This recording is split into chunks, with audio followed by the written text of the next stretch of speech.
அனைவருக்கும் வணக்கம். இன்றைய தகவல், வாங்க வீடியோக்குள்ளே போகலாம். வீடியோவை முழுசாக பாருங்கள். வேறு நிறுவனத்திற்கு மாறிவிட்டீர்களா? உங்களுடைய பிஎஃப் கணக்கிலிருந்து முழு பணத்தையும் எடுப்பது எப்படி என்று பார்ப்போம். இந்தியாவில் பணிபுரியும் ஊழியர்களின் நலனை பாதுகாக்கும் வகையில் ஊழியர் வருங்கால வைப்பு நிதி அமைப்பால் இபிஎஃப்ஓ வழங்கப்படும் திட்டம்தான் ஊழியர் வருங்கால வைப்பு நிதி. இபிஎஃப் திட்டம் ஓய்வு காலத்தில் யாரையும் நம்பி இல்லாமல் தங்களுக்கு தேவைப்படும் நிதியை உருவாக்குவதற்கான மிகவும் பிரபலமான திட்டமாக இபிஎஃப் உள்ளது. இந்த திட்டத்தில் நிறுவனங்களில் பணிபுரியும் ஊழியர்கள் மற்றும் நிறுவனங்கள் இணைந்து மாதம் மாதம் பங்களிக்க வேண்டும். இந்த தொகை காலப்போக்கில் அதிகரிப்பது மட்டுமல்லாமல் அதற்கு வட்டியும் வழங்கப்படுகிறது.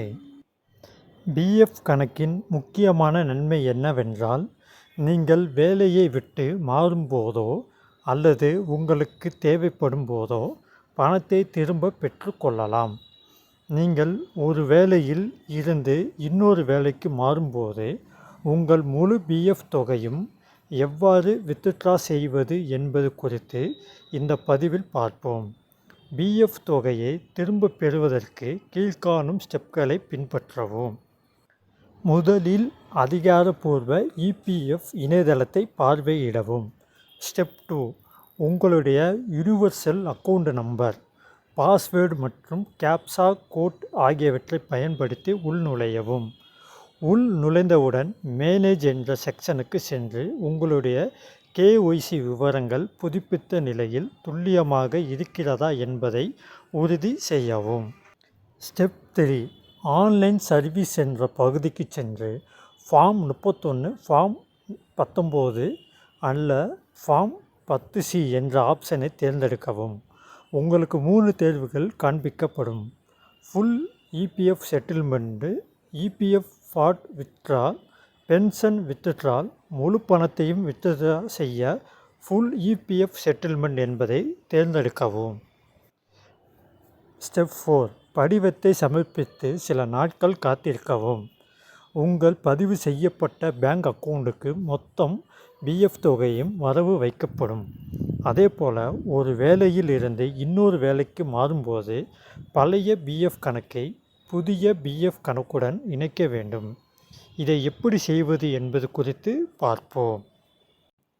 ஸ்டெப் 1, முதலில் அதிகாரப்பூர்வ இபிஎஃப்ஓ இணையதளத்திற்கு செல்ல வேண்டும். ஸ்டெப் 2, சர்வீசஸ் என்பதை கிளிக் செய்து ஃபார்ம் எம்ப்ளாய்மெண்ட் என்ற ஆப்ஷனை தேர்ந்தெடுக்கவும். ஸ்டெப் 3, புதிய பக்கத்தில் ஒன் இபிஎஃப் அக்கவுண்ட் என்பதை தேர்ந்தெடுக்க வேண்டும். அதன்பின் உங்களுடைய யுஏஎன், பாஸ்வேர்டு மற்றும் கேப்சா கோட் ஆகியவற்றை வழங்கி உள்நுழைய வேண்டும். ஸ்டெப் 4, உங்களுடைய பழைய பிஎஃப் கணக்கின் விவரங்களை வழங்கி கோரிக்கையை சமர்ப்பிக்கவும். உங்களுடைய தற்போதைய நிறுவனம் இந்த கோரிக்கையை அங்கீகரிக்க வேண்டும்.